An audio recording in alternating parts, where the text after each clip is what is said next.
Olá, seja bem-vindo ao Live Mundcast, um mergulho potente em reflexões e inspirações sobre questões socioambientais. Acompanhe o Live Mundcast pela sua plataforma preferida.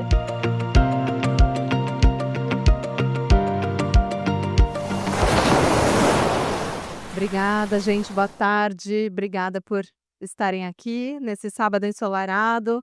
Obrigada, Livimundi, pelo convite. Essa mesa nasceu de uma conversa minha com a curadoria do Livimundi e a gente faria, a princípio, uma mesa sobre a Amazônia.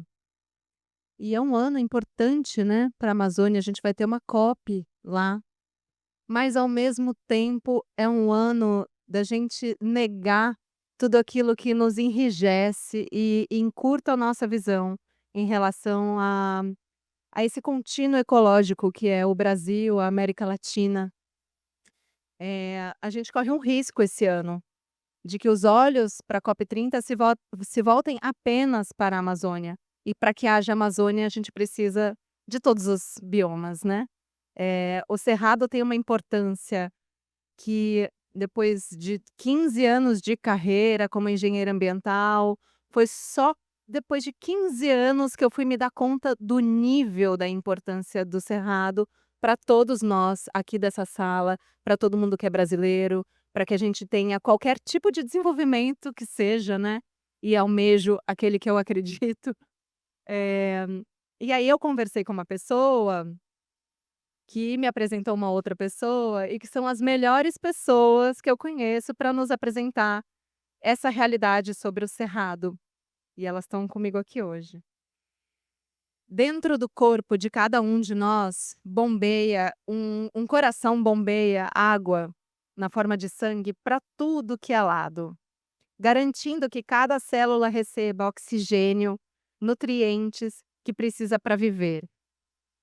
Você pode reconhecer e cuidar do seu coração, ou você pode negligenciá-lo e aos poucos ir sentindo menos vitalidade, comendo porcarias, comendo ultraprocessados, não se exercitando e, começar a sentir que você pode menos na vida, né, e até sentir dor.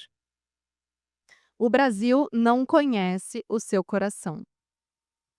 E esse coração é simplesmente a savana mais biodiversa do planeta. É o berço das águas do Brasil e é um elo entre todos os nossos biomas. É o nosso cerrado. Digo nosso pedindo licença para serratenses presentes que estão visitando a Mata Atlântica e estarão com a gente aqui no palco. O Brasil voltou seus esforços para conter a devastação da Amazônia, enquanto o Cerrado virou uma espécie de bioma sacrifício. Logo ele, que pulsa água em todas as direções para 8 das 12 grandes regiões hidrográficas do país. O Cerrado é menos protegido até em termos de políticas públicas. E não à toa, essa negligência coincide com um desconhecimento geral da população em relação à sua importância. Só que assim como num corpo, em que a vitalidade de um órgão depende da do outro, os biomas são um contínuo ecológico, em que a vida de um gera mais vida no outro.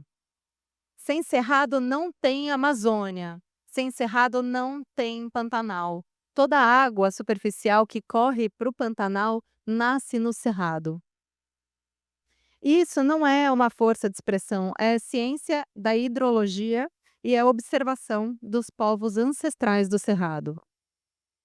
E aí eu quero já fazer um disclaimer aqui que defender o Cerrado não é gerar uma competição entre biomas, tá?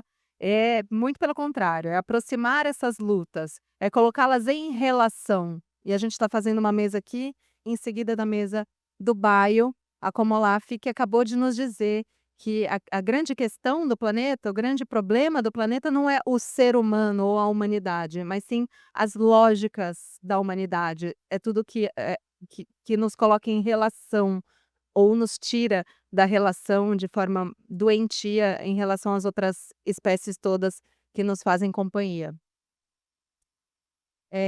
Bom, quem está nessa sala hoje vai sair daqui especialista e ativista em cerrado. Eu tenho certeza porque aconteceu comigo. Eu trago aqui 2 mulheres que dedicam suas vidas e seus talentos a esse vovô dos biomas, porque é o bioma mais antigo do Brasil, tem 65 milhões de anos e o menos protegido. Convido com muito entusiasmo e alegria para sentar aqui comigo Alcileia Torres. Alcileia é comunicadora nata e estudante de jornalismo, como se precisasse de algum certificado.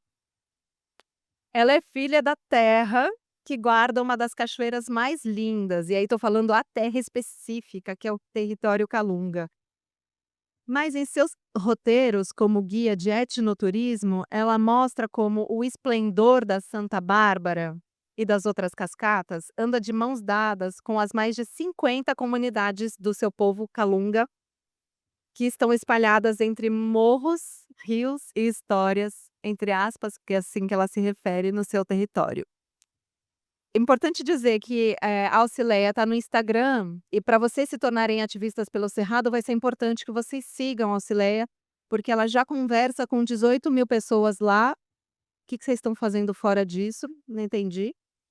E faz um registro quase que diário, quase que diariamente registra, a ancestralidade de verdadeiras personalidades Calunga, honrando o legado que os anciãos e matriarcas compartilham em seus fazeres e viveres. E convido também a ecóloga mais entusiasmada do Cerrado, com certeza, e quizás do planeta Terra, Isabel Figueiredo, por favor. A Isabel é ecóloga pela Unesp, mestre em ecologia pela Universidade de Brasília, e dentro da trama mais complexa de espécies que ela estudou na ecologia, escolheu trabalhar com gente. Sinto muito. Há mais de 20 anos ela atua no Instituto Sociedade, População e Natureza, o ISPN, com projetos que fortalecem povos e comunidades tradicionais. Ah, tá explicado. Agricultores familiares do Cerrado e na Caatinga, cadeias de produtos da sociobiodiversidade, mapeamento de comunidades tradicionais, manejo do cerrado, incidência política e outros temas. Atualmente ela coordena o programa Cerrado do ISPN, onde eu a conheci e me encantei por seu entusiasmo e paixão quando fala de cerrado. Obrigada. Bom, aqui temos o nosso coração batendo, é o eletrocardiograma, tá? Do nosso paciente. Não sei se nessa tela dá para ver, né, da onde começa ali o quadradinho do DF, tá vendo ali no bem no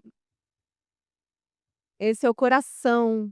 É uma representação gráfica, né, pra dizer que o cerrado tem uma geomorfologia e uma ecologia que propicia essa essa generosidade. E eu vou parar aqui, porque a Isabel vai explicar muito melhor pra gente do que eu.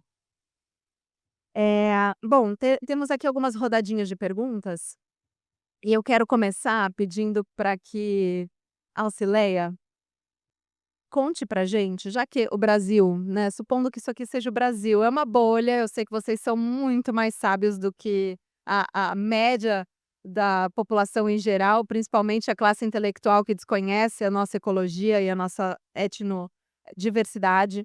Eh, mas eu queria pedir para você descrever o seu cerrado, seja em termos científicos ou ancestrais, como você se sentir mais à vontade.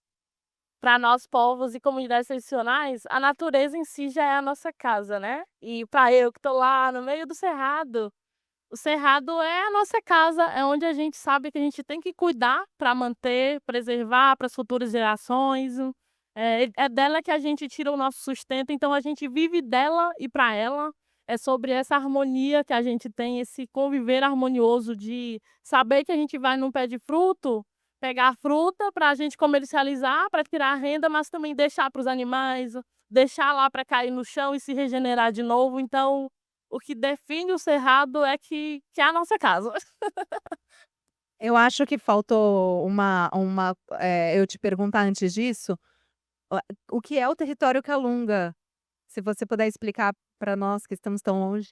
Ótimo. Eu sou Auxileia. Então, assim, falar do Brasil, desse Brasilzão, sem falar do Cerrado, porque o Cerrado é a caixa d'água do nosso país, né? E não dá também para falar do Cerrado sem falar dos povos e comunidades tradicionais que estão lá nos territórios mantendo ele de pé. Eu venho do território quilombola Calunga, que é reconhecido como o maior território quilombola em extensão territorial da América Latina. Fica no Nordeste goiano, se estende por 3 municípios, sendo Teresina, Cavalcante e Monte Alegre de Goiás, com mais de 260 mil hectares. E falando no Cerrado, quando a gente para olhar, são nesses territórios que está o maior nível de preservação, né? Por exemplo, na pesquisa do MAP Biomas de 2024, mostra que no Brasil tem apenas 48% do cerrado preservado, em Goiás 30%, e quando foi no território tinha mais de 80% do nosso cerrado preservado. E quando a gente para olhar desses 17% da área que não está preservada, ela vem, por exemplo, das áreas onde ainda estão fazendeiros, das áreas onde ainda estão os grileiros. E assim, para a gente olhar para isso, para a gente continuar mantendo o nosso cerrado em pé, como diz o Ailton Krenak, somos nós que estamos aqui segurando o céu sobre a nossa cabeça, né? E para a gente continuar segurando esse céu, a gente precisa de ter a garantia dos direitos básicos, como, por exemplo, a garantia do nosso território, né? O nosso território é a base da nossa existência, não tem como a gente falar de qualquer outra coisa sem o território. E quando a gente para olhar para tudo isso, para esse misto de coisas, a gente não tem nem sequer 20% do território titulado ainda, né? Então isso acaba acarretando uma série de conflitos, de problemas, de ameaças, de uma série de coisas. Mas é isso, o nosso território é lindo, tem muitas pessoas, se estende por mais de 50 comunidades. E o nosso modelo de vida é esse, né? De viver em harmonia com a natureza, de viver dela e para ela. Obrigada. Se as pessoas que estavam escutando o Baio aqui antes ouviram ele falar sobre pós-ativismo, eu acho que a Auxileia acabou de fazer uma excelente definição do que é ser pós-ativista, né? É com seu próprio modo de vida alterar as lógicas de destruição. E eu vou passar a mesma pergunta para Isabel. Você tá Boa tarde, pessoal. Obrigada pelo convite. Estou super feliz de estar aqui. Adoro falar do Cerrado para pessoas que não conhecem o Cerrado. Que deu certo com a Aline. Quem sabe hoje eu consigo fazer mais ativistas, serrativistas. Então, o Cerrado, eu sou ex-paulista, né? Fui paulista um dia, hoje eu sou serratense, graças a Deus. a Consegui me esperança. libertar daquele terrível território, que minha família não escute. Mas o Cerrado, quando eu conheci o Cerrado, o que me chamou muita atenção foi os contrastes, né? Esse território que à primeira vista você acha que é seco, que é inóspito, que é rústico. Então tem muitas árvores que as folhas são duras. Tem uma árvore, uma árvore que chama bate-caixa, né? Auxileia, que você batuca na folha, você escuta o som, as cascas grossas, né? Folhas espinhudas. Mas ao mesmo tempo que você está andando nesse ambiente que é áspero, pode parecer, tem muitas nascentes, muitas águas. E essas águas elas vão engrossando, engrossando e formando os rios muito importantes para nós, como São Francisco, como Parnaíba, como o Araguaia, como Tocantins e como Paraná. E também tem muitas flores, né? Então é um ambiente que você também, ao olhar no detalhe, você enxerga que um tronco completamente cascudo, ele é extremamente único e tem aquelas florzinhas, nossa, olha, caramba, né? É cheio de momentos em que você se espanta, como que naquele espaço brota aquela flor enorme ou minúscula. E os animais estão ali vivendo a diversidade de aves enorme, as águas são transparentes. E um ambiente em que na época chuvosa ele está extremamente verde, e agora, né, que a gente está lá no auge da seca, ele está bem cinza, né, bem empoeirado, mas que cheio de fruta. É seco, é empoeirado, o nariz fica entupido, mas você come cagaita, você come mangaba, você come cajuzinho, né? Não deu para trazer o cajuzinho, porque ele é muito perecível, mas ontem à noite eu quase considerei trazer uns cajuzinhos para vocês. Obrigada. Eu passei por uma situação lá no Cerrado que foi, assim, complexa em termos de sensações. porque eu fui gravar um programa era um podcast, numa terra indígena, no Cerrado. Era uma época que estava bastante seco. Para nós aqui, a gente demora um tempo para se adaptar. E aí chegamos lá nessa terra indígena Chavante, chama Pimentel Barbosa, na Serra do Roncador. Não fazia ideia do que era a Serra do Roncador. De longe você vê uma pedra enorme vermelha, que para nós já é super. Essa mudança de horizonte que o Cerrado promove para quem não é do Cerrado é de dar uma bugada na mente, né? Porque é totalmente diferente, as plantas, as paisagens. E aí eu estava com a minha filha de 1 ano, ela tinha 1 ano, meu companheiro estava com a gente, fazia um calor. E os indígenas, eu não sei se é assim também no seu território, mas anda rápido.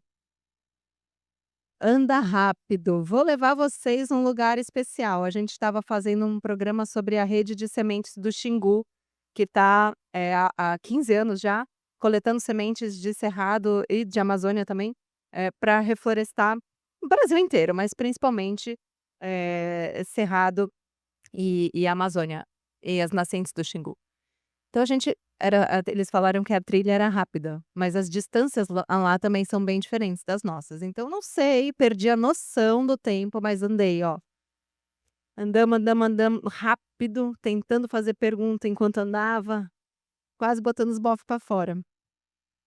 Chego lá no lugar, eu vejo uma paisagem de uma pequena encosta, assim, uma mata de galeria, é assim que eu posso chamar assim, uma mata de vereda, que é a mata que acompanha os rios, e as mulheres Chavante, que são as coletoras de semente, fazendo coleta de uma semente vermelhinha, sibipiruna. Era uma semente bem vermelhinha no meio da mata. E aí a gente foi vendo essas mulheres ali, aos poucos elas iam, conforme elas se mexiam, a gente via que tinha gente ali, aí fomos chegando perto, ajudamos a coletar semente. Eu não tinha olhado para o lado ainda. A hora que a gente sai da trilha assim e eu olho para onde está vindo o som da cachoeira, era simplesmente um berço de água azul com uma pedra vermelha. E ali para mim ficou claro que a gente estava falando de algo muito especial. Essa conformação, né, de floresta invertida. Vocês já ouviram esse termo? O cerrado, as árvores são pequenas para cima da terra, mas para baixo as raízes podem alcançar 50 metros. E parece assim, é uma engenharia, né? Eu, como engenheira, fico impressionada assim, com a capacidade da criação de conectar esse tipo de raiz com um tipo de solo e um tipo de pedra que que formam as maiores e mais antigas reservas de água do país. E esse pequeno grupo que estava ali naquele dia na Serra do Roncador, foi o primeiro grupo não indígena a visitar esse lugar.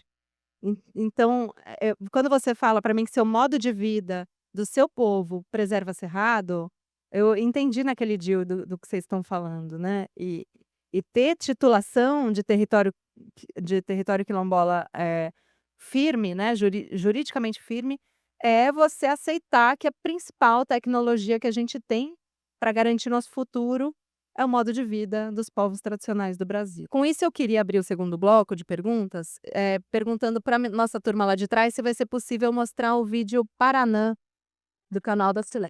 As águas do rio Paranã estão secando. O rio baixou muito. Baixou mais de 5 metros, porque essas cachoeiras que a gente passava aí, olha com uma dificuldade que tá. Só vem no pé dela, mas não passa mais. O rio Paranã passa pelo território quilombola Calunga e é um dos afluentes do Tocantins-Araguaia, uma das principais bacias hidrográficas do país, que nasce e corre pelo Cerrado.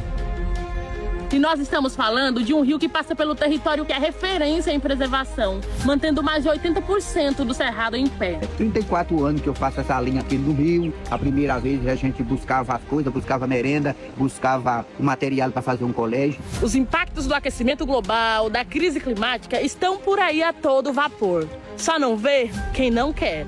Olha aquela cachoeira lá. A gente passava ela ali para lá, para cá, o quanto que baixou. A gente ia pro vão do moleque, não vai mais. Por quê? Porque o rio baixou muito. O que acontece lá fora, onde devastam e desmatam, chegam até nós. E nós sofremos os impactos daquilo que não provocamos. Já tem muito tempo que eu piloto aqui dentro do rio e já diminuiu a água demais, bastante. Se as águas do Cerrado que abastecem o país estão secando, qual o futuro que nos espera?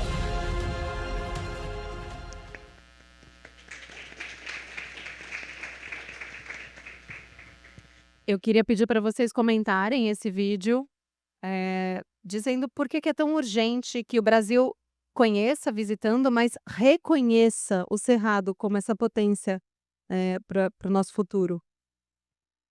Olha, inclusive eu tô com uma poesia aqui, eu não sei se eu recito ela agora ou no final. Mas a gente sabe que o Cerrado é o coração, é a caixa d'água do Brasil.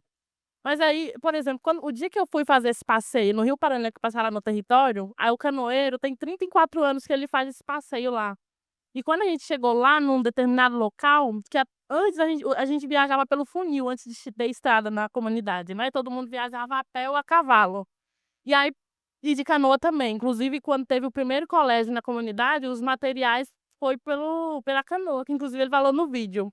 E aí eu perguntei para ele, assim, que se durante... Que assim, saiu a última pesquisa do Cerrado, o elo sagrado das águas do Brasil, acho que é algo assim, da Ambiental Media. E aí eu fui perguntar para ele, né, durante todo esse tempo, há mais de 30 anos, se ele já notou alguma diferença. E ele falou que muito, porque naquela cachoeira onde ele está sentado, falando, lá antes passava a canoa, aí agora já não passa mais. Aí só vai até aquele determinado local. E aí eu pensei, isso é importante mostrar, porque assim, apesar do território estar preservado, tudo que acontece nos outros lugares também nos afeta. E principalmente nós, né? Porque quando a gente fala de crise climática, nós somos os primeiros e os mais afetados. Apesar da gente estar lá segurando esse céu sobre a cabeça de todo mundo, mas quando cai, cai primeiro na nossa. Então, assim, não faz sentido, né? O que a gente espera? Por que essas políticas públicas básicas não chegam até a gente? A gente está no ano da COP30 no país, sediada no Brasil, mas assim, como que a gente vai falar de justiça climática sem antes falar de justiça social, né? Como que estão esses povos dos territórios que estão lá, de fato, mantendo toda a área conservada, preservada, desenvolvendo ações de conservação? Você falando da rede de sementes do Xingu, pouco tempo eles fizeram um intercâmbio lá no território, né? Porque tem a rede de sementes do Cerrado lá, e aí eles fizeram um intercâmbio lá, de trocas. Então, assim, além de preservar, eles desenvolvem ações de conservação, né, para regenerar as áreas que estão desmatadas, devastadas. Mas aí é isso, é ter esse olhar e olhar mesmo para o Cerrado, né? Porque só se fala muito na Amazônia, mas sem Cerrado também não tem Amazônia. 8 das 12 bacias hidrográficas tá no Cerrado. Então é ter esse olhar especial e garantir o nosso futuro, né? O que está acontecendo lá, Bel? Eu queria comentar 2 coisas aí nesse contexto, assim, uma que eu acho que é muito importante que vocês fixem uma mensagem de hoje que a gente está trazendo, é que para todo o país, as comunidades tradicionais, povos indígenas têm um protagonismo enorme na conservação ambiental, mas no caso do Cerrado isso é ainda mais verdade. Porque no caso do Cerrado a gente tem poucas áreas protegidas, né, poucas unidades de conservação, parques e outros tipos. E a gente também tem um código florestal que permite o desmatamento de até 80% de uma propriedade privada. Aqui na Mata Atlântica, né, depois que destruímos tudo, a gente tem uma lei que protege 100%. Mas na Amazônia a gente tem uma lei que protege 80% da propriedade. Então isso faz com que grande parte do desmatamento do Brasil ele esteja concentrado no Cerrado, nesse momento histórico que a gente está vivendo. Então, assim, é muito importante que a gente conheça mais sobre a importância das comunidades para a conservação, conheça mais a diversidade de povos e de territórios. Então, dentro do que a gente chama de quilombola, tem um tanto de tipo de cultura, né, Auxileia, e espalhados aí por todo o território, mas a gente também tem outros 20 segmentos. A gente tem os geraizeiros, os veredeiros, as apanhadoras de sempre viva, os retireiros do Araguaia, torronzeiros, veredeiros, o pessoal de fundo e fecho de pasto e, sei lá, mais vários grupos, né? Então são identidades que se relacionam com o território e que têm um modo de vida que não vai deixar a natureza intocada, não é isso. É um modo de vida que se relaciona com a natureza de uma forma muito mais inteligente do que a gente se relaciona, né. Então isso me dá o gancho para falar o segundo comentário que eu queria fazer, que é: as águas do cerrado estão diminuindo tanto, porque o principal alvo de produção do agronegócio de larga escala, que é, assim, o que se propagandeia que é para ser feito no cerrado, se dá em áreas planas, que é onde você consegue maquinar, né, onde consegue passar aquelas colheitadeiras enormes dos tratores, e só na preparação do solo o trator passa mais de 15 vezes numa área.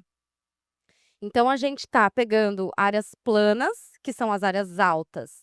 Essas áreas planas têm um papel importante para infiltrar a água para essas camadas mais profundas. E aí a água vai nascer nos rios quando essa camada dos aquíferos, quando tem alguma quebra de topografia, e aí a nascente acessa essa água que está no subsolo. Mas quando a gente substitui a vegetação da parte plana, desmata, passa o trator 20 vezes só na preparação do solo, imagina, né, quantas vezes passa por ano. A gente vai compactando esse solo. E esse solo que era poroso, né, vamos lembrar do vídeo mais genial de todos os tempos que a Aline fez, que é aí que eu fiquei sua fã, foi quando a Aline fez o vídeo com dois pepinos no rosto, falando dos poros da pele. Então, quem não assistiu, por favor, foi bastante didático.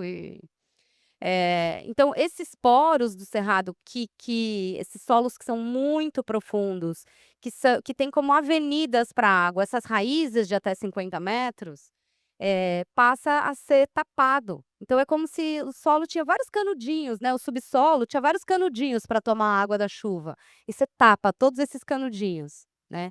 Então o agronegócio quando ele modifica a cobertura vegetal e o manejo da terra, de um manejo que antes você soltava um gado, depois ela colhia um piqui, um remédio, você passa a passar o trator 300.000 vezes, realmente a gente perde essa recarga do subsolo, e aí por isso que a gente está vendo essa diminuição tão grande das vazões dos rios, principalmente na seca. Na chuva a gente não observa tanto, porque ainda tem muito, aliás, a gente observa enxurradas e tivemos no seu território ano passado uma situação inclusive inédita também de alagamentos, né. Mas a gente observa mais que na seca a vazão dos rios está diminuindo de forma extrema, que é exatamente o que o vídeo mostra. E eu achei esse vídeo da Auxileia me tocou, porque essa representação gráfica aqui do Cerrado Coração, a gente tirou de um estudo que está muito legal de ver para vocês seguirem a formação como ativistas, né, depois desse primeiro módulo aqui. Vocês não sabiam? É uma pegadinha? O módulo 2 é vocês entrarem lá nesse estudo da Ambiental Media, que tem essas ilustrações magníficas e números muito interessantes. E quando eu vi o vídeo da Auxileia, ele era a corroboração em campo, né, ela registrou exatamente em campo a mesma coisa que cientistas, jornalistas, analistas de dados se juntaram durante quanto tempo? 1 ano, 2 anos, para chegar à mesma conclusão, né, fizeram uma sistematização de dados que chegou a resultados como: a vazão média dos rios do Cerrado diminuiu cerca de 27%, quase 30%, né, gente, é coisa. Assim, aí você tem um incêndio completamente descontrolado no Pantanal, porque não é que só tá seco em cima, tá seco no solo. O rio, para ser rio, o rio só é rio, qualquer rio só Aqui, ó, mostra ele aqui, ó, ali, ó, Pantanal, ó, quem está alimentando ele. qualquer área alagada, qualquer corpo superficial de água só é rio porque o solo transbordou, de tão cheinho que ele ficou de água nos seus poros, ele, derrama em generosidade para nossa alegria, vida de todas as espécies, né. Então, achei muito impressionante. Por outro lado, a soja, no mesmo período, cresceu 19 vezes, né. E a gente não está falando de um país que não, então a gente vai só, vai só preservar e não vai mais, cadê o nosso PIB? Como é que a gente gera o nosso PIB? mas se você quantificar em termos de produção, a produção de água que o cerrado gera é muito mais valiosa do que isso, né. Ainda mais levando em conta que se você pegasse tudo que é pasto degradado, abandonado, que tem no cerrado e transformasse em área produtiva, nunca mais a gente ia ter que desmatar nada de cerrado, e nem de Amazônia. Então é urgente, não querem que a gente saiba disso. Isso não é super difícil, imagina, fizeram um estudo caríssimo com ilustrações para tentar pautar, né, o trabalho do ESPN, ela também tentando pautar a imprensa para falar disso. Parece até conspiratório, né. Será? Eu não sei.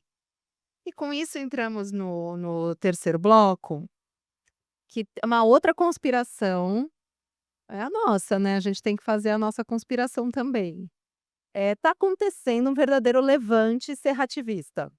E vocês 2 são articuladoras desse movimento, que tem ganhado força. Eu quero saber o que vocês pretendem com esse levante serrativista, de ativistas do cerrado. Onde é que vocês querem chegar?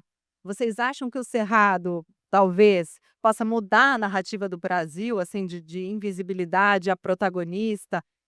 Queria ouvir vocês, assim, por que vocês levantam de manhã e estão fazendo essa mobilização que já deve ter chegado até vocês antes dessa mesa acontecer de alguma maneira?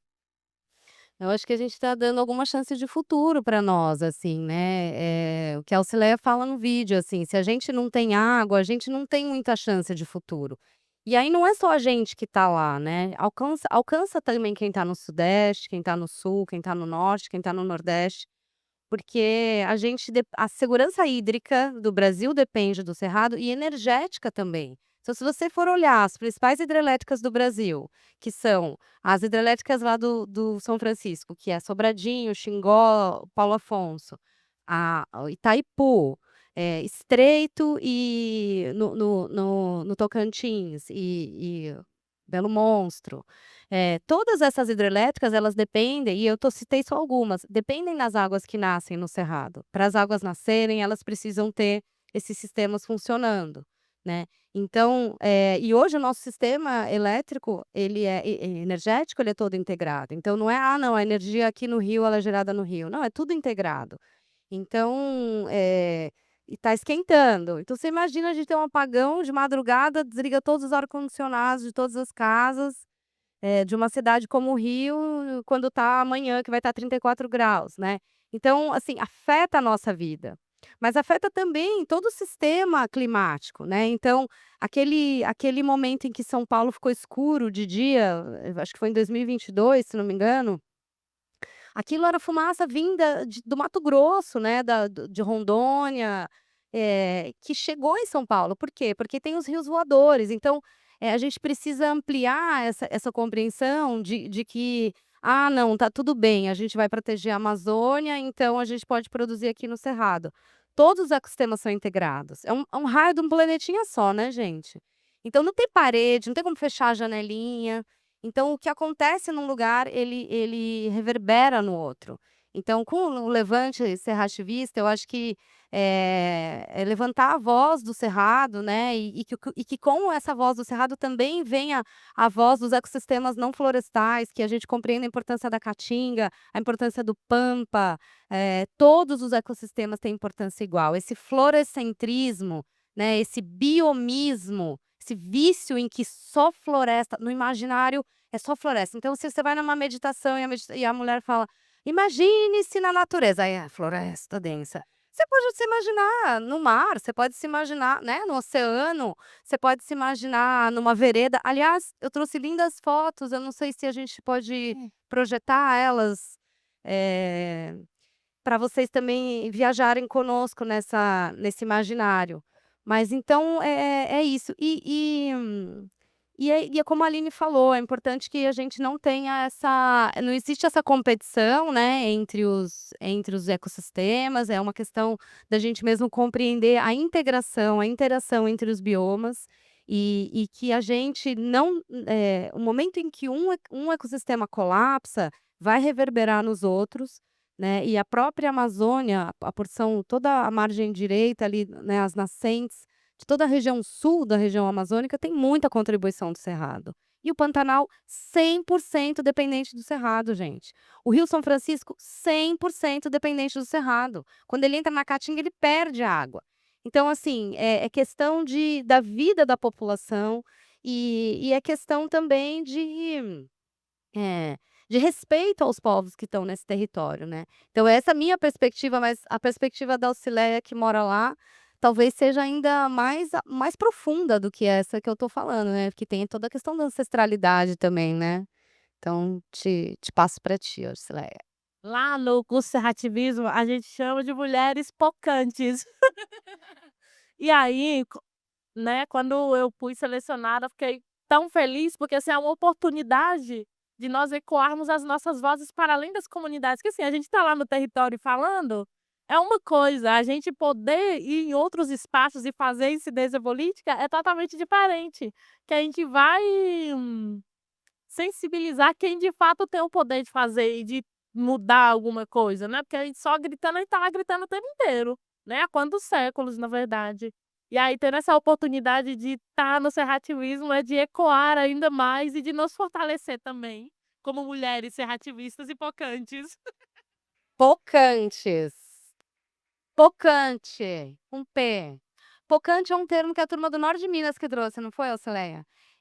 Só fazer uma complementação que a Auxileia trouxe, é que a gente tá, né, a gente tem esse processo de formação para realmente fortalecer a liderança de mulheres, e em outros processos foram de homens também, mas porque a gente está vendo, assim, muitas das lideranças nos territórios estão precisando de um reforço, de instrumentalizar a luta, melhorar a sua argumentação e pegar as manhas de como faz comunicação, que não é o caso da Auxileia, que ela já é uma comunicadora, mas outras colegas nossas, né, estão inclusive aprendendo contigo, mas também pegar as manhas de como que eu vou na prefeitura do meu município, como que eu abordo um tomador de decisão, uma tomadora de decisão, né? Porque a gente entende também que a mudança ela parte do território e a gente também vem perdendo espaço no território, porque o agronegócio ele tem uma estratégia de cooptação dos movimentos sociais e das comunidades muito que funciona muito bem, que é a carteira CLT, né? Assim, fichar uma pessoa num município que não existe muitas opções de emprego, acaba sendo muito atrativo para um jovem que está se formando e começando uma família. E eles fazem também muito material para a escola. Então, e tem a música, tem o agronejo. Então, assim, tem a novela, que, né, tem o produtor de soja e tal. Então, tem um conjunto de ferramentas que o agronegócio lança a mão, além do Agroepop, que aí, né, é esse conjunto do Agro é Tudo, que nos desafia ainda mais a mostrar para as pessoas que estão no território que se alimentar de produtos do Cerrado é uma honra, é bonito também, porque também, não sei se você passa por isso, mas eu vejo muita gente falar assim: ah, não, jatobá é comida de pobre. Porque no passado, quando não tinha acesso a uma estrada ou a um supermercado, era realmente um alimento que tinha uma importância muito grande. Então, muitas vezes, também a própria comunidade tem dificuldade de ter de se olhar com orgulho, né? Que eu acho que talvez não seja o caso dos Calunga aqui, acho que isso eu vejo muito orgulho de ser Calunga, não sei, você fala. Mas não são todas as comunidades que têm isso, sabe? Lá no caso é o dendê do coco, que antes fazia o mingau, aí não tinha leite, aí só colocava o dendê na água, né, e botava o salzinho. Aí essa era a comida de pobre no lugar do jatobá, que lá consumia mais o dendê do coco do que o do jatobá mesmo.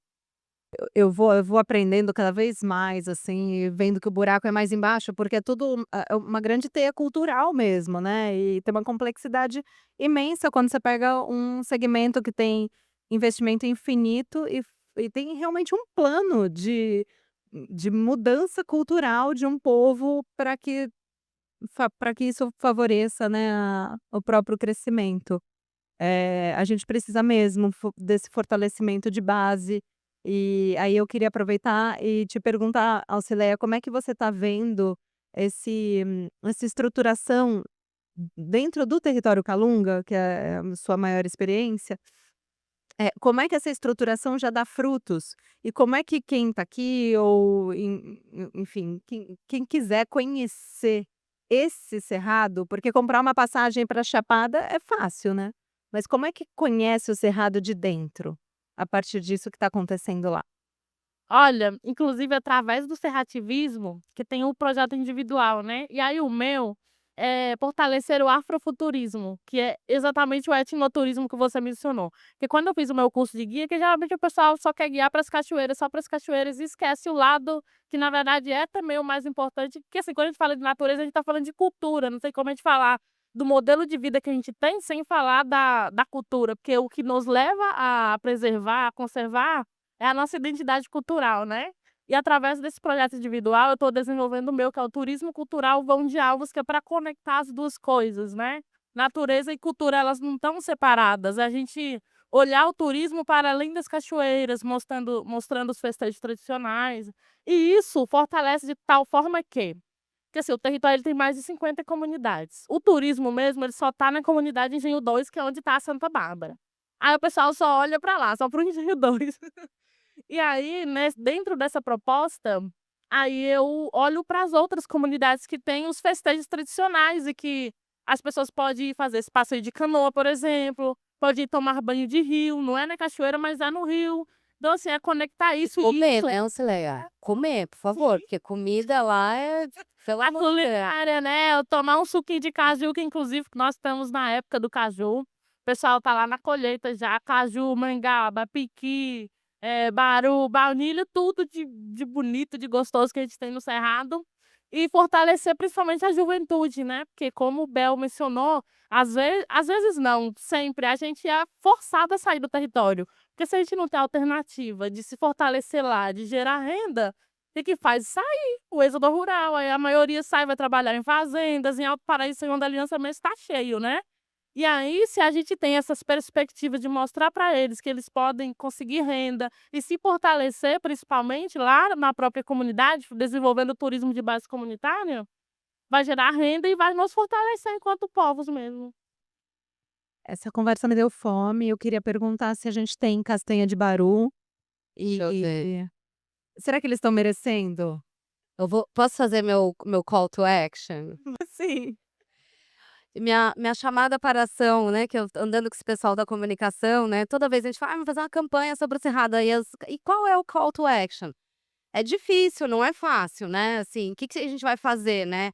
Então a gente está com essa campanha aqui, Cerrado Coração das Águas, e a gente tem um site que chama cerrado.org.br, onde a gente está compilando muitas informações sobre o cerrado, inclusive tem um link lá para esse estudo, que a Ambiental Media sistematizou, e várias outras ações e fotos lindas. Eu até montei um slide, mas parece que se perdeu no mundo virtual.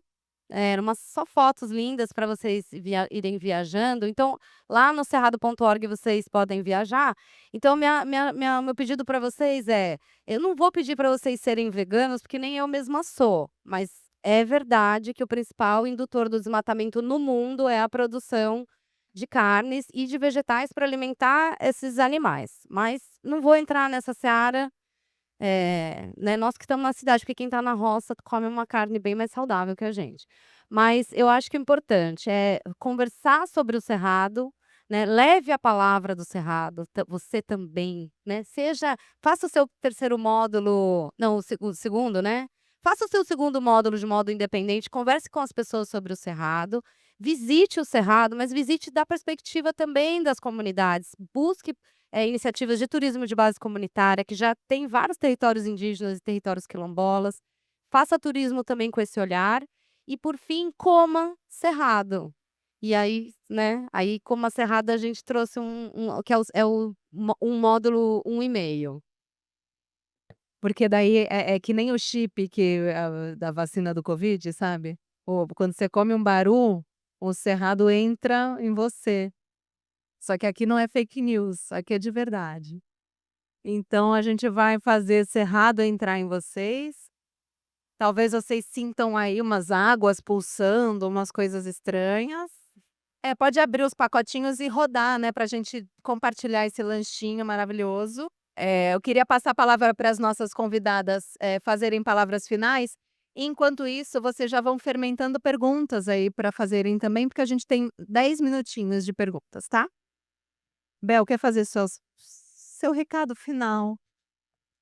Eu acho que foi esse, assim, né, do call to action, mas acho que o importante é, assim, considerem, né, a importância dos ecossistemas não florestais, do cerrado, de outros ambientes que não são só o do nosso dia a dia, né, tentar tirar o olhar, né, para fora da nossa, a gente tá no nosso buraco, assim, tentar olhar um pouco além e considerar também a importância das comunidades tradicionais na conservação no Brasil como um todo, inclusive aqui no estado do Rio de Janeiro, né.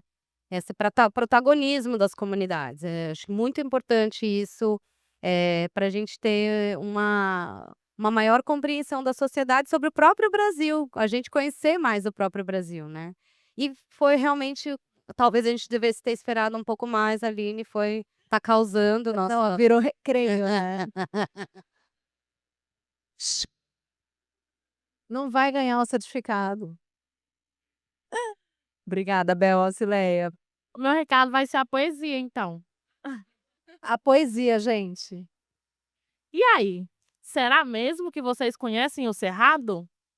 Não tem como falar dele sem falar das comunidades tradicionais que o mantêm preservado. Se a gente parar para olhar, são as comunidades que tá no Cerrado que faz ele ser bem cuidado. É o compromisso com a mãe natureza, que deve sempre ser honrado. No Cerrado tem baunilha, jatobá, cagaita e tingui. Tem baru, mangaba e caju. E não esqueço do piqui. Nós, povos tradicionais, preservamos o cerrado da região. Desmatamos apenas a área de uso para fazer a plantação. Mas aí, falando de povos tradicionais, tem algo sério que nos preocupa.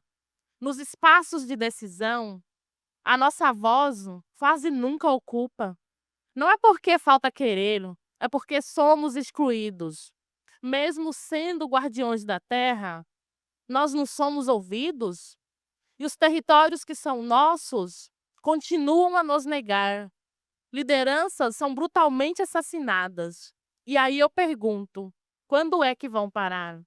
Nos territórios há resistência, mas também há opressor. A violência e a negligência tentam calar quem é defensor. A natureza não é objeto, é parte do nosso ser. As florestas estão de pé porque a gente faz florescer. Cadê o financiamento climático que não chega em quem está no chão? Se as coisas ficarem assim, o clima vai continuar, sem justiça e sem solução. Falam de energia limpa, mas falta luz no quilombo. É uma transição que afeta. E isso já sabemos quem vai sentir no lombo. Transição com exploração de petróleo? A que custo? E ainda tem a audácia de dizer que isso é justo? O território é a nossa raiz, pertencimento, alma e chão. Mas querem acabar com o que ainda resta, com esse papo da tal transição. Se é para falar de sociobiodiversidade, que reconheçam o povo do chão. Esse financiamento que tanto se fala tem que chegar em nossas mãos. Querem salvar o planeta?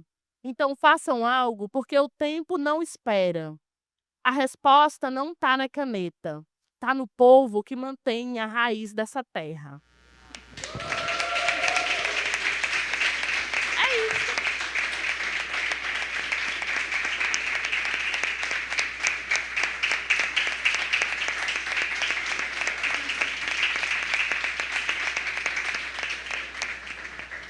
O meu recado é esse, convido vocês a me seguirem no Instagram, Auxileia Quilombola. E temos agora um tempinho para perguntas. Então, primeiramente, obrigado pela conversa, né? Acho que foi muito importante, né? É uma discussão que ela é, sim, muito válida e eu acho que ela afeta vários ambientes, né? Vários campos do saber, podemos dizer assim. Mas a minha dúvida foi com relação a uma coisa que não sei se vocês chegaram a comentar sobre, né? Acho que vai complementar muito bem com o ponto que as duas trouxeram, que é sobre a contaminação química da bacia hidrográfica. Porque eu queria saber se vocês têm algum dado ou se vocês têm alguma informação envolvendo isso, quanto a o descarte poluente na bacia hidrográfica e, se vocês tiverem alguma informação, como que isso afeta esses povos que vivem disso, né, vamos dizer assim, que independe desse ambiente. Então, enfim, é um interesse meu pessoal. Obrigada pela pergunta. Eu não vou ter nenhum dado, assim, de números na cabeça, mas tem alguns relatórios bacanas e, se você quiser, a gente troca contato e eu te passo 2 relatórios bem legais. Mas, assim, eu acho que disso que você está falando tem uma questão muito importante que é assim, o modus operandi do agronegócio no Mato Piba, no Goiás, no norte de Minas, Mato Grosso, atualmente, assim, a maior parte do agronegócio, ele atua de forma totalmente antiética mesmo, assim. Poderia ter um agronegócio mais moderninho, talvez ele esteja aqui no sudeste, mas quem está na fronteira usa, inclusive, a pulverização aérea, seja por avião ou seja por drone, como arma química.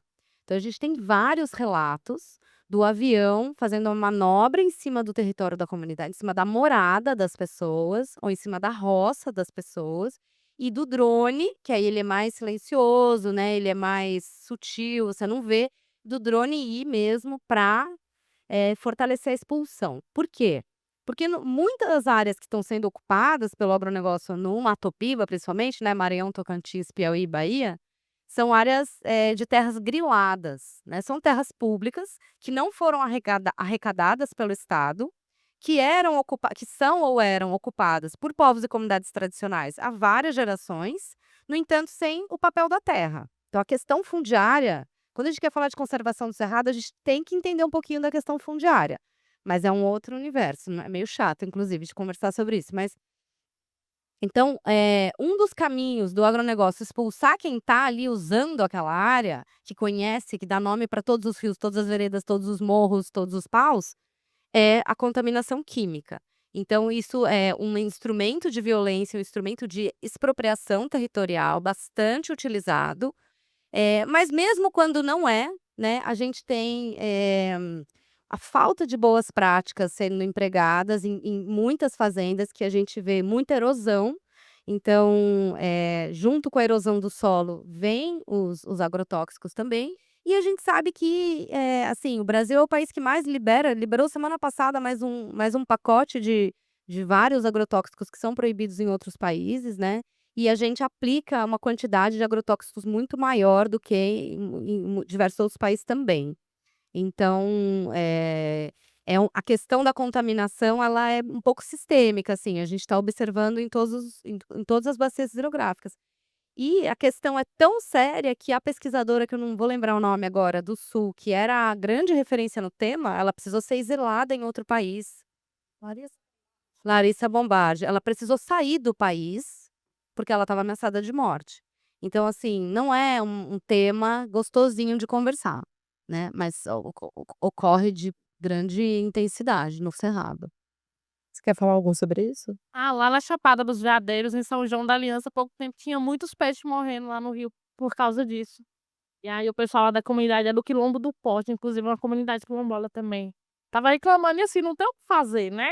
Não tem ninguém apoiando eles, não tem ninguém ao lado deles que pode tentar fazer alguma coisa. Aí acaba expulsando eles de lá, né? Que eles não vão ficar lá com essa situação. Sem contar de como ainda é perigoso, né, se levantar.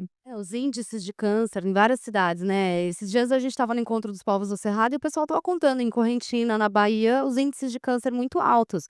Mas não existe um estudo que comprova, né? Não faz o nexo causal, que não é fácil de fazer também. Precisa de uma pesquisa muito de longo prazo, muito investimento. Então, e também não é de interesse do grande poder fazer esse tipo de estudo, né? Então, quem está fazendo esses estudos está fazendo com financiamento mais periférico, mais residual, né?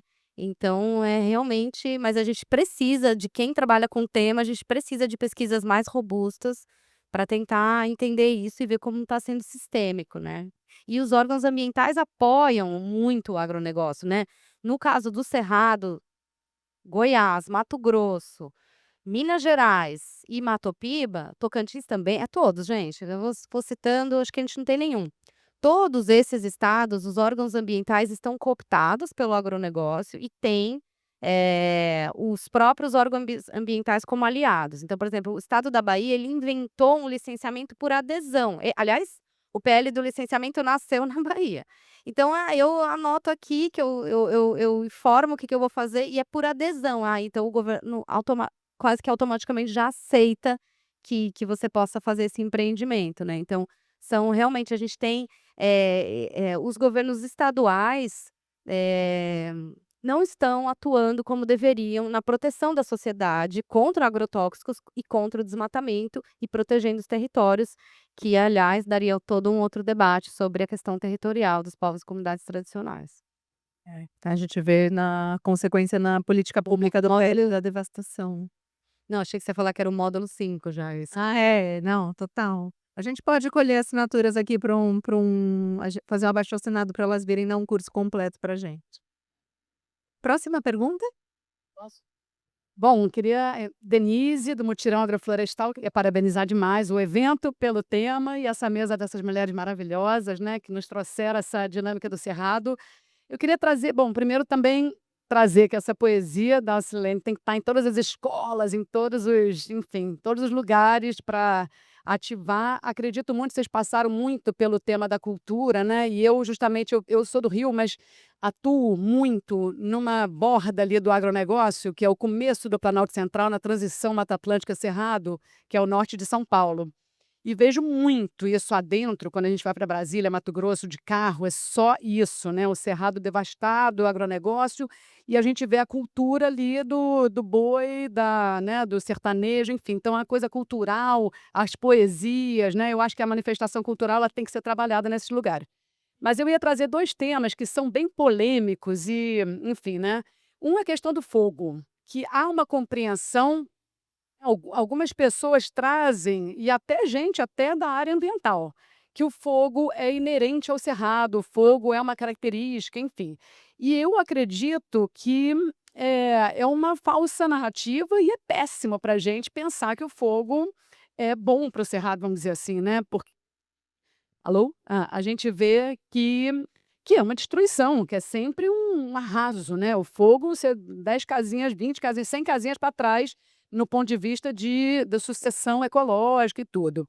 Então, a polêmica do fogo, né, que é aí, e a outra polêmica, que é no campo da agrofloresta, que eu atuo, que é uma polêmica que eu acho muito louca de acontecer. Mas a agrofloresta, né, para quem não sabe, ela atua na linha de você vai tornando o solo cada vez mais rico, vamos fazendo podas, trabalhando com alta diversidade, com a biodiversidade local e também outras alimentícias, enfim, né, fazendo aquele organismo bem biodiverso e trazendo uma melhoria do solo a partir das práticas de manejo, de incorporação de matéria orgânica, que faz o solo ficar cada vez mais poroso, né, como vocês trouxeram e tal, para infiltração de água e produção de alimentos. Mas tem gente que acha que isso é contraproducente para o cerrado, que a gente não deveria melhorar o solo do cerrado, porque senão as espécies do cerrado, que vamos dizer estão acostumadas a um solo ácido e mais, vamos dizer, pobre, né, em nutrientes, não estaria ali. Eu acho também enfim, é muito louca essa aí, só para, né, trazer essas 2 polêmicas aí em relação ao cerrado que a gente vive. Obrigada. Lá no município de Cavalcante tem a Brivac, que é uma brigada voluntária, né? Já é a 2ª vez que eles fazem o seminário de manejo integrado do fogo. Porque, assim, antes, em 2012, quando teve a política do fogo zero, que, assim, as comunidades, elas sempre trabalharam com fogo e nunca causou incêndio. Então, nessas atividades, a gente entende que o problema não é o fogo, é o incêndio. E, assim, o fogo, ele sempre foi praticado e se a gente para nossos territórios, eles estão lá de pé. Porque tem o período certo de queimar, para não devastar, para poder reflorestar, porque precisa disso também, né? E aí eles vão lá e fazem esse trabalho de conscientização da queima prescrita, de ter a época certa de fazer. E quando deixa secar muito, aí cria combustíveis, né? E aí quando coloca o fogo, aí queima. Então eles fazem essa queima no mês de abril. A queima prescrita, inclusive, pouco tempo eu atuei na direção de um mini documentário que foi para passar na Bolívia, mostrando essa confluência do conhecimento técnico com o tradicional sobre o fogo, o quanto isso hoje é importante, que inclusive o ano passado foi reconhecido pelo próprio governo, né? Porque antes eles chegaram lá com a política do fogo zero, proibindo as comunidades de usar o fogo. E nesse período foi o tempo que mais teve incêndio. Porque assim, né? Como é que você quer proibir um povo que faz isso há séculos. E aí, quando eles começaram a fazer esse trabalho de concluência, de fazer juntos, assim, o índice de incêndios ele diminuiu, eles fazem a queima no período certo. Se tem alguém da comunidade que vai fazer a roça, porque as nossas roças lá é de toco, né? Quando eu mencionei na poesia que desmata para fazer a plantação, é a de toco. Planta no máximo 5 anos e deixa de novo para crescer de novo, regenerar. E aí, tipo, um tempo depois, 5 anos depois, nem imagina que aquele local ali já teve plantação um dia.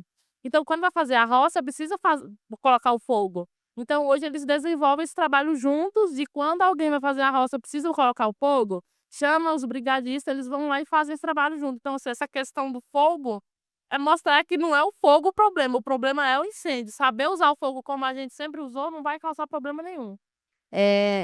Denise, essa polêmica aí eu conheço ela, eu adoro, a gente podia tomar uma cerveja assim longamente. Mas eu vou falar então só da segunda parte da sua pergunta, que a Auxileia já cobriu super bem a primeira parte. Mas eu acho que assim, a gente vem no Cerrado de um conhecimento muito centrado em floresta. Então, todo o conhecimento relacionado à restauração, a transformar uma área degradada em cerrado de novo, originalmente ela veio a partir do conhecimento da Mata Atlântica, que é planta muda.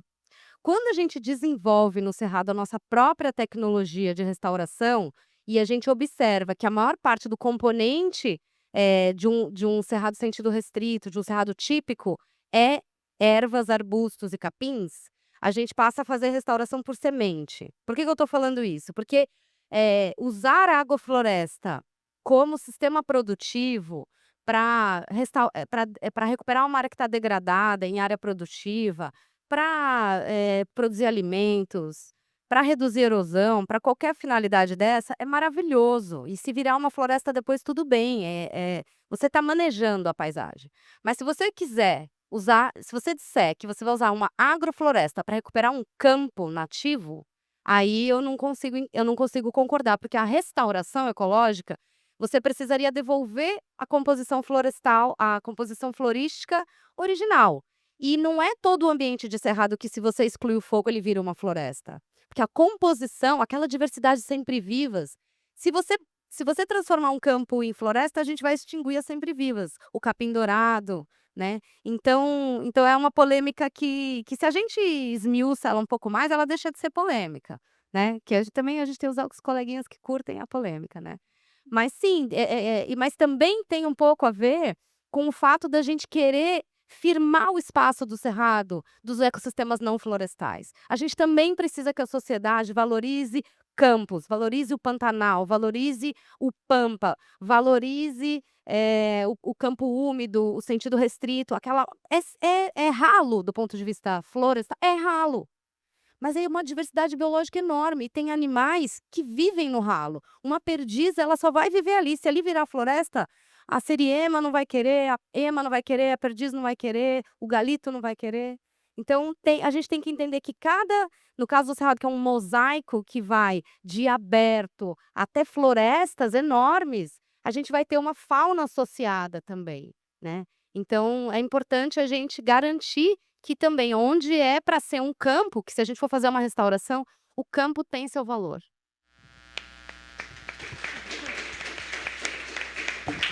Ai, gente, eu escolhi muito bem minhas convidadas, escolhi esse público muito bem também. Muito obrigada. A gente vai continuar por aqui. Obrigada, Livimundi. Aproveitem a programação. Espero que vocês estejam bem, tenham gostado assim como a gente gostou.